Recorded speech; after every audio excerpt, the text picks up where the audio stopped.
할렐루야. 반석되시는 하나님의 은혜를 붙잡고 무더운 날씨 속에서도 오아시스 같은 시원한 은혜 주시는 복된 삶을 사는 우리 모두가 되기를 주님의 이름으로 축복합니다. 오늘 우리가 읽은 본문은 다윗이 헤브론에서 유다의 왕으로 기름 부음 받는 장면입니다. 우리가 이 장면을 읽을 때 자연스레 다윗이 역경을 다 이겨내고 마침내 왕이 되었구나라는 사실에 시선을 빼앗깁니다. 그런데 이 장면을 우리가 제대로 이해하려면 다윗이 어떤 길을 걸어와서 이 자리까지 왔는지를 잠시 돌아볼 필요가 있습니다. 다윗은 갑자기 왕이 된 사람이 아닙니다.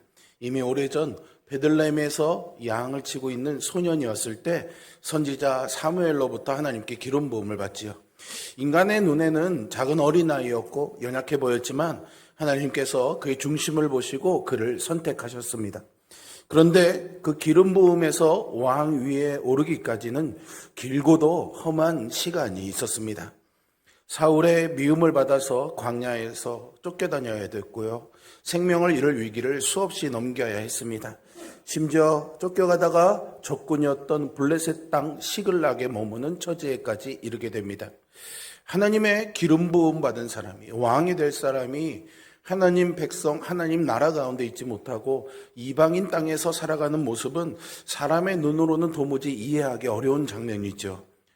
그러던 어느 날 블레셋과의 전투에서 사울 왕과 왕자 요나단이 전사합니다. 이제 다윗 앞을 가로막고 있던 큰 장애물이 다 사라졌습니다. 왕궁으로 올라가서 왕좌를 차지할 일만 남았죠. 그런데 바로 그 순간 성경은 오늘 본문에서 우리가 전혀 예상하지 못한 장면을 기록합니다. 그 후에 다윗이 여호와께 여쭈어 아뢰되. 저는 오늘 이 한 문장이 본문 전체를 이해하는 열쇠라고 생각합니다. 아니, 다윗의 인생 전체를 볼 수 있는 열쇠라고 생각합니다. 왜 다윗은 왕이 되기 전에 하나님께 물었을까요? 너무나 당연한 일을 앞두고 그는 하나님 앞에 묻는 이유가 뭐였을까요? 오늘 하나님의 말씀은 바로 이 질문에 답을 하고 있습니다. 사무엘상 16장에서 다윗이 기름 부음 받은 이후로 헤브론의 왕이 되는 오늘 본문의 장면까지는요, 그 시간이 약 15년가량 흘렀습니다. 그리고 나서도 7년 6개월이 지나야 이스라엘 전체의 왕이 되게 됩니다. 이 기간 동안 다윗은 골리앗을 쓰러뜨린 영웅이 되기도 했지만 사울의 시기를 받아서 광야의 도망자가 되기도 하죠. 결국에는 이스라엘의 왕이 될 사람이 오히려 적국인 블레셋 땅으로 피신하게 됩니다. 여러분, 다윗이 피신했던 시글락은 블레셋 땅이었습니다. 이스라엘과 철천지 원수 같던 블레셋 사람들의 땅이었죠. 다윗이 얼마나 절박했는지 사울의 추격을 피해 블레셋 왕이었던 아기스 왕을 찾아가 자신의 몸을 의탁했고요. 아기스는 다윗에게 시글락이라는 성읍을 내주었습니다. 사무엘상 27장 7절은 다윗이 그곳에서 1년 4개월을 머물렀다고 기록하고 있습니다. 잠시 피난한 것이 아니었죠. 인간적으로만 본다면 점점 하나님의 약속에서 멀어지고 있는 것처럼 보입니다. 하나님의 약속을 받은 사람의 삶이라고 하기에는 너무나 이해하기 어려운 시간들이 이어졌죠. 그런데 성경의 사람들에게는요, 늘 이런 시간들이 있었습니다. 아브라함은 약속을 받는 즉시 아들을 얻은 것이 아니었죠. 아들 이삭을 얻는데 25년이나 걸렸고 그의 나이는 100세가 되어서였습니다. 더 나아가서 민족의 번성을 보기까지는 더 많은 시간이 걸렸죠. 요셉도 총리가 되기 전에 노예로 팔려갔고 심지어는 감옥에 갇히는 죄수가 되기도 했습니다. 모세도 애굽의 궁전에서 자랐지만 하나님이 그를 먼저 미디안 광야로 보내 40년을 보내게 하십니다. 엘리야도 갈멜산의 위대한 승리에 앞서서 아합 왕의 위협을 피해 숨은 그릿 시냇가가 있었습니다. 하나님께서는 이렇게 언제나 기다림과 연단의 시간을 통해서 당신의 사람들을 빚어가시고 준비시킵니다. 그리고 그 빚으시는 장소는 대부분 우리가 피하고 싶은 자리이죠. 다윗에게는 시글락이 바로 그런 자리였습니다. 블레셋의 변방 도시였던 시글락은 사람의 눈으로 보면 망명지였습니다. 그러나 하나님의 눈에는 훈련장이었죠. 아기스는 단순히 정치적인 계산으로 다윗에게 시글락을 내어주었습니다. 그러나 하나님은 그 작은 성읍을 사용하셔서 장차 이스라엘의 왕을 빚어가셨습니다. 시글락에서 다윗은 자기를 따르는 추종자 600여 명의 사람들을 이끌면서 공동체를 세우는 법을 배웠죠. 위기 속에서 사람들의 신뢰를 잃지 않는 지도력도 배웠습니다. 전쟁과 행정을 함께 감당하는 법도 배웠지요. 무엇보다 자기 힘이 아니라 하나님의 인도하심을 의지하는 삶을 배웠습니다. 그 시간을 거치지 않았다면 다윗이 왕이 될지는 몰라도 좋은 왕이 될 수는 없었을 것입니다. 사람은 장소를 정하지만 하나님은 그 장소의 의미를 정하십니다. 그래서 하나님은 다윗을 왕궁이 아니라 블레셋 땅 시글락으로 보내셨습니다. 이것은 오늘날 우리에게도 아주 중요한 진리라고 생각됩니다. 우리는 환경이나 어떤 상황이 우리가 바라는 대로 좋아지는 것, 바뀌는 것, 이런 것들을 하나님의 응답이라고 생각하죠. 직장이 좋은 직장으로 바뀌게 되고 오랫동안 괴롭혀왔던 문제들이 해결되고 우리 인생의 길이 열리게 되면 하나님이 나를 도우시는구나, 하나님이 일하셨구나, 이런 생각을 하게 됩니다. 물론 하나님께서는 언제나 우리에게 그런 은혜들을 허락해 주시는 줄로 믿습니다. 그런데 성경은요, 더 깊은 차원도 보여줍니다.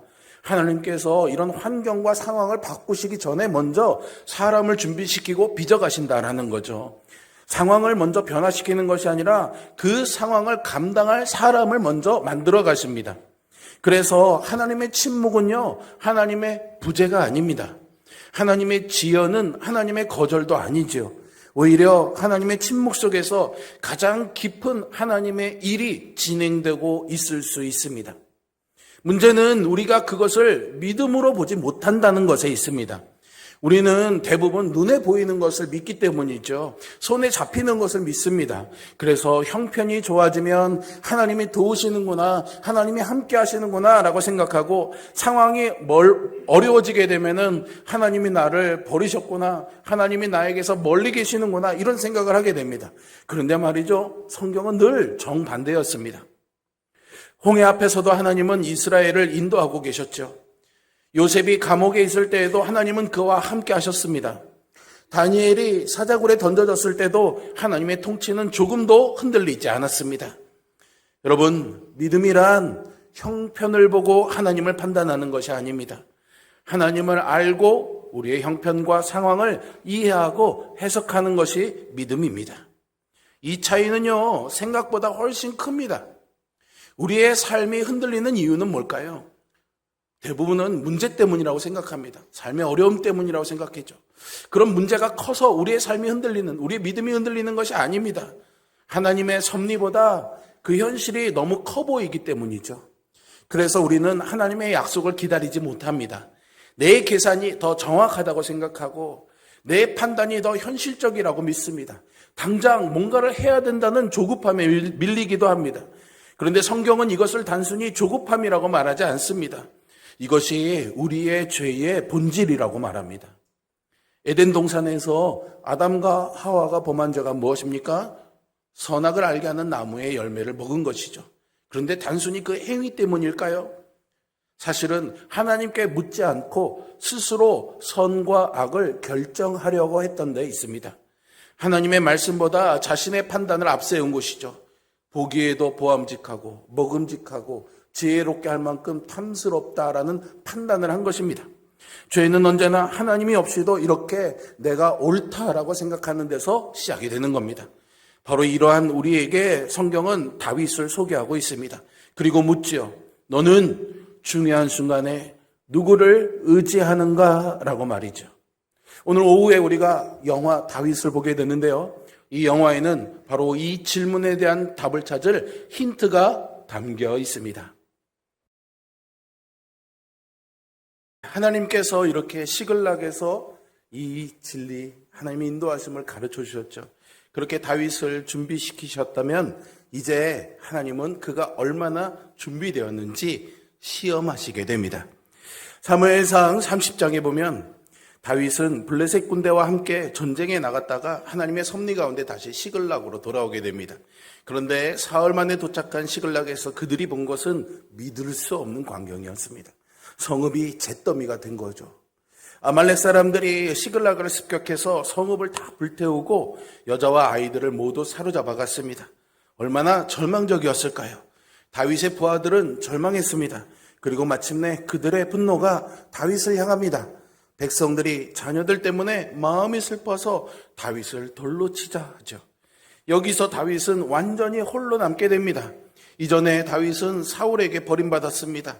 블레셋 사람들에게도 의심받고 있었죠. 이제는 자기 사람들에게까지도 버림받습니다. 인간적으로 말하자면 더 이상 의지할 사람이 없죠. 그런데 바로 그 순간 성경은 아주 놀라운 말씀을 기록합니다. 다윗이 그의 하나님 여호와를 힘입고 용기를 얻었더라. 아멘. 성경은요, 다윗이 용기를 내었다, 다윗이 굳은 결심을 하였다라고 말하지 않습니다. 뭐라고 말합니까? 그는 하나님 여호와를 힘입고 용기를 얻었더라. 이것이 핵심이죠. 다윗이 그 마음이 견고하고 단단해서 견뎌낼 수 있었던 것이 아닙니다. 다윗은 담대한 성격이 있어서 버텨냈던 것도 아니죠. 그의 힘의 근원은 자기 안이 아니라 자기가 믿는 하나님에게 있었던 것입니다. 여기에서 우리의 신앙의 본질이 드러납니다. 세상은요, 강한 사람이 살아남는다고 말합니다. 그래서 마음을 단단히 먹으라고, 용기를 내라고, 힘을 내라고 마음먹게 달려있다라고 말합니다. 그런데 성경은 그렇게 말하지 않습니다. 여기서 용기를 얻었다라는 히브리어가 하자크라는 단어인데요, 이 단어는 구약에서 강하게 하다, 굳세게 하다, 붙들다라는 뜻으로 자주 사용됩니다. 그런데 이 단어의 진짜 의미는 바로 그 앞에, 그 뒤에 나오는 그의 하나님 여호와를 힘입고라는 이 문맥 속에서 드러나죠. 좀 더 이해를 쉽게 하기 위해서 이 구절을 새 한글 성경에서는 이렇게 번역합니다. 다윗은 여호와 그의 하나님을 굳게 붙잡고 힘을 냈다라고 말이죠. 우리 모두가 이와 같은 믿음의 힘을 얻기를 주님의 이름으로 축복합니다. 다윗은 자기의 마음을 다잡아서 세워진 것이 아니었습니다. 그는 하나님 안에서 굳게 세워졌습니다. 다시 말해서 자기 자신을 바라보는 일을 멈추고 하나님을 바라보기 시작했던 것이죠. 아까 노랫말의 가사처럼 눈을 들어 하늘을 바라보면서 마음이 새로워졌던 것입니다. 이것이 바로 믿음이지요. 여러분, 믿음은요, 이렇게 시선을 바꾸는 일이라고 생각됩니다. 베드로가 물 위를 걸을 수 있었던 이유는 주님을 바라보았기 때문이죠. 그러나 바람을 보는 순간, 풍랑을 보는 순간 그는 빠지기 시작했습니다. 환경은 변하지 않을 수 있습니다. 상황은 더 나아지지 않을 수도 있습니다. 하지만 우리의 시선은 바꿀 수 있죠. 다윗은 시선을 바꿨던 겁니다. 오늘 우리도 마찬가지입니다. 우리의 문제는요, 우리의 환경, 우리의 상황이 아닙니다. 어려운 문제가 아닙니다. 우리가 무엇을 바라보고 있는가입니다. 그런 다윗의 시선을 보여주는 장면을 다시 한 번 더 여러분들에게 영화의 한 장면으로 소개하고 싶습니다. 다윗은 그렇게 하나님의 뜻을 구하면서 왕좌에 오를 기회를 찾게 됩니다. 그에게 기회가 열렸지만 다윗은 하나님께 힘을 얻은 후에 곧바로 행동하지 않습니다. 사무엘상 30장을 다시 한번 살펴보면 그는 제사장 아비아달에게 에봇을 가져오라고 하죠. 그리고 이어지는 사무엘상 30장 8절에서 이렇게 말합니다. 다윗이 여호와께 묻자와 이르되. 저는 이 한 문장이 사울과 다윗을 가르는 결정적인 차이라고 생각합니다. 사울도 위기를 만났죠. 그런데 그는 하나님께 묻지 않았습니다. 아니, 정확하게 말하자면 묻기는 했었습니다. 그런데 하나님이 응답하지 않고 더뎌지자 하나님을 기다리지 못했죠. 그래서 곧바로 엔돌의 신접한 여인을 찾아갑니다. 하나님의 침묵을 견디지 못한 거죠. 그러나 다윗은 다릅니다. 그는 먼저 물었습니다. 그리고 하나님의 응답을 기다리죠. 이 차이는요, 단순한 어떤 성격 차이, 인격 차이가 아닙니다. 신앙의 차이인 것이죠. 여기서 묻다라는 히브리어는 샤알이라는 단어를 쓰고 있는데 이 단어는 단순히 정보나 지식을 얻는다는 뜻이 아닙니다. 하나님의 뜻을 구한다는 뜻이죠. 자신의 길을 하나님께 맡긴다라는 의미가 있습니다. 여기서 우리는 아주 중요한 사실을 발견하게 됩니다. 다윗은 자기의 계획을 하나님께 보고한 것이 아니었습니다. 하나님께 허락을 구한 것도 아니었죠. 그는 먼저 하나님의 뜻을 구했습니다. 이것이 신앙이요 기도입니다. 보통의 기도는요, 내가 원하는 것을 하나님께 들어달라는 행위라면, 성경의 기도는 하나님을 향한 나의 모든 계획과 소망을 기꺼이 내려놓고 하나님의 뜻을 앞세우는 행위입니다.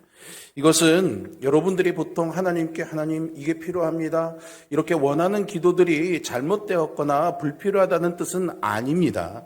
오히려 그런 간절한 기도를 해나가다 보면, 하나님과 깊은 교제가 있다 보면은 내 뜻과 하나님의 뜻이 어긋나게 될 때 그 충돌하는 지점이 무엇인지를 발견하게 되고, 마치 주님처럼 내 뜻대로 마시고 아버지의 원대로 되기를 원합니다라는 그런 고백하는 자리로 나아가는 것, 그것이 성경이 말하는 기도의 핵심이자 완성인 것이죠. 기도란 하나님의 마음을 내 마음의 자리에 맞추는 것이 아닙니다. 내 마음이 하나님의 뜻에 엎드려지는 자리입니다. 그래서 참된 기도는 언제나 사람을 겸손하게 합니다. 이제 우리 자신을 한번 돌아보면 좋겠습니다. 우리는 중요한 결정을 앞두고 하나님께 묻습니다. 아니면 이미 마음속으로 결론을 내려놓고 하나님께 잘 되게 해주십시오라고 기도합니까? 이 둘은요 전혀 다릅니다. 많은 그리스도인들이 하나님의 뜻을 찾는다라고 말하지만 실제로는 자기 마음에 이미 다 정해져 있어요. 그래서 하나님의 말씀과 하나님의 뜻과 자기의 것이 다르면 순종하지 못하고 불평하게 되고 낙심하게 됩니다. 왜 그렇습니까? 우리가 여전히 하나님보다 나 자신의 판단을, 나의 계획을 신뢰하기 때문이죠. 여기에 우리의 죄의 문제가 있는 겁니다. 그렇기 때문에 회개가 필요한 것이죠. 다윗은 하나님께 물었습니다. 그리고 하나님께서 말씀하십니다. 쫓아가라. 내가 반드시 따라잡고 도로 찾으리라 라고 말입니다. 흥미로운 것은 하나님께서 어떤 전략을 가르쳐 주시지는 않았다라는 거예요. 몇 명이 거기에 있는지, 어디로 가고 있는지, 어떻게 싸울 것인지 아무것도 말씀하지 않으십니다. 먼저 쫓아가라 하시고 순종을 요구하시죠. 이것이 하나님의 방식입니다. 하나님은 모든 계획을 다 보여주시기보다는 먼저 순종을 요구하시죠. 다윗은 그 말씀을 붙들며 나아갔습니다. 그리고 하나님께서 그 잃어버렸던 모든 것들을 다 회복하게 하셨죠. 그 모습은 오후에 여러분들이 영화를 보시면 알 수 있습니다. 이제 우리 다시 본문으로 돌아가 보겠습니다. 본문은 사울과 요나단이 전사했다는 소식을 들은 다윗이 하나님께 묻는 장면이죠. 내가 유다 한 성읍으로 올라가리이까? 그러자 하나님께서 말씀하십니다. 올라가라. 그런데 다윗은 여기에서 멈추지 않습니다. 다시 묻죠. 어디로 가리이까? 그러자 하나님께서 말씀하십니다. 헤브론으로 갈지니라. 이 장면을 우리는 너무나 대수롭지 않게 읽어버리곤 합니다. 그런데 조금만 생각해 보면 매우 놀라운 장면입니다. 사울은 이미 죽었고요, 왕좌는 비어 있습니다. 유다 지파 사람들은 다윗이 어떤 사람인지 이미 다 알고 있었습니다. 인간적으로 판단하자면 굳이 하나님께 물을 이유도 없어 보이죠. 어느 성읍으로 올라가든 다윗은 결국 왕이 될 것입니다. 그러나 다윗은 그렇게 생각하지 않았습니다. 왜입니까? 그에게 중요한 것은 왕이 되는가가 아니라 하나님의 뜻 안에서 왕이 되는 것이었기 때문이죠. 여기에 신앙의 본질이 있습니다. 우리는 흔히 하나님의 뜻을 묻는다는 것을 진학할 학교를 정할 때, 결혼을 할 때, 직업을 선택할 때처럼 인생의 갈림길에서 필요한 일처럼만 생각합니다. 그러나 성경은 그렇게 말하지 않습니다. 하나님의 사람은 특별한 순간에만 하나님께 묻는 사람이 아니라 사는 방식 자체가 하나님께 묻는 사람입니다. 다윗은 광야에서 물었습니다. 전쟁터에서도 물었죠. 시글락에서도 물었습니다. 그리고 왕이 되는 순간에도 물었습니다. 그의 삶은 늘 이렇게 하나님께 묻는 삶으로 일관되었지요. 그렇다면 우리 자신에게도 질문해 봐야 합니다. 우리는 정말 하나님께 묻고 살아갑니까? 혹시 하나님을 믿는다고 말하면서도 실제 삶은 내 경험과 내 계산으로 결정하고 있는 것은 아닐까요? 기도를 열심히 하는 것은 중요하고 필요합니다. 하지만 이 기도 속에 이 기도 속에서 정말 하나님의 뜻 앞에 내 뜻을 내려놓고 있느냐가 중요합니다. 우리는 종종 하나님께 하나님 제 길을 인도해 주세요 라고 기도하죠. 그러나 성경의 기도는 먼저 하나님 제 길이 아니라 주의 길을 가게 하옵소서입니다. 이 차이가 작아 보이지만 신앙의 방향을 완전히 바꿔놓습니다.